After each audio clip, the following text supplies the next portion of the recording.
हाय हेर्नुस् गाइजहरु मेरो दादाहरु पनि यही हुनुहुन्छ अनि फेरि एकछिनैमा एउटा बाबाहरु त्यहाँ एउटा गुफा छ त्यसमा खनखोज गरिराख्नु भएको छ हेर्न सक्नुहुन्छ यो गुफा हो त्यसको भित्रै हामीले भिडियो खिचिसकेका छौं हेर्नुस् त्यहाँ डाफला गाउँ अनि फेरि पिराले त अलि राम्रोसँग देखिन त्यसैले अलि अघि जानुपर्छ है ओ त्यहाँ हेर्नुस् पिराले त्यहाँ पारीको डाँडा चाहिँ पिराले हो नि ओ त्यहाँ पारीको चाहिँ डाफला अनि फेरि ओ त्यहाँको स्कुल छ नि त्यो विद्यालय जस्तो लेखिन्छ नि त्यो फेरि हाम्रो अरनिको माध्यमिक विद्यालय हो यहाँ हेर्न सक्नुहुन्छ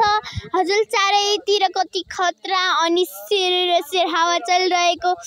देख्न सक्नुहुन्छ पानी पनि पर्न लागेको थियो अघि नजान अहिले सफा सबै ठाउँ सफा भइसकेको छ घाम पनि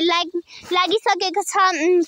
हेर्नुस् त्यहाँ पारी हेर्नुस् ओ त्यहाँ घुमेर गएको बाटो छ नि त्यहाँ फेरि त्यहाँ दबन जाने बाटो हो खतरा छ अनि हेर्नु होला मलाई बोलाइराख्नु भएको छ एकछिन गुफा भित्र जान्छु हेर्नुहोस् बाबाहरु त्यहाँ हुनुहुन्छ मेरो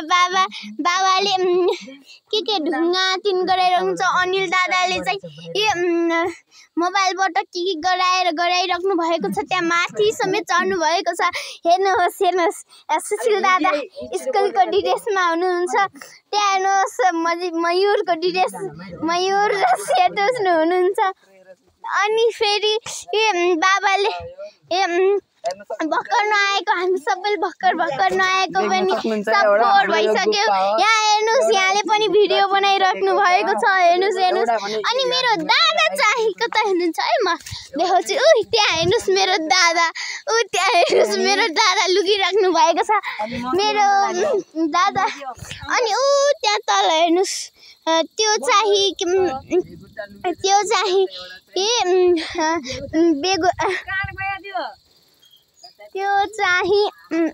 बाम्फा हो त्यो चाहिँ बेरेमखोला त्यो धाङमाङ त्यस्तै गरी त्यहाँ पनि देखेको छ त्यहाँ घुमे त्यहाँसम्म परेको त्यहाँ पाएको छ नि त्यो फेरि दबन हो तर तपाईले अलि राम्रोसँग देखिन्न त्यहाँ हेर्नुस् झुलाबाङ अनि फेरि यहाँ हेर्नुस् यहाँको वन जङ्गल यहाँ घुमिदिन आउनु होला भन्ने मेरो चाहना छ कृपया आइदिनु होला त्यहाँ हेर्नुस् सब पिच गरेको बाटो पहिले चाहिँ त्यहाँ अहिले स्रोत साधन बाइक गाडीहरू छन् तर अहिले बाइक गाडी स्रोत साधन अहिलेको नयाँ चिज आएका छन् तर पहिले घोडाको मद्दत गरेर बोकाउनुहुन्थ्यो रे मेरो बाबाले भन्नुभएको हेर्नुहोस् गधा खच्चर लगाएर गर्नुहुन्थ्यो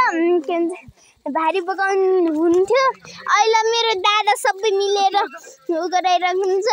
भिडियो बनाइराख्नुहुन्छ हेर्नुहोस् बाबा पनि त्यहाँ मजाले बसेर त्यो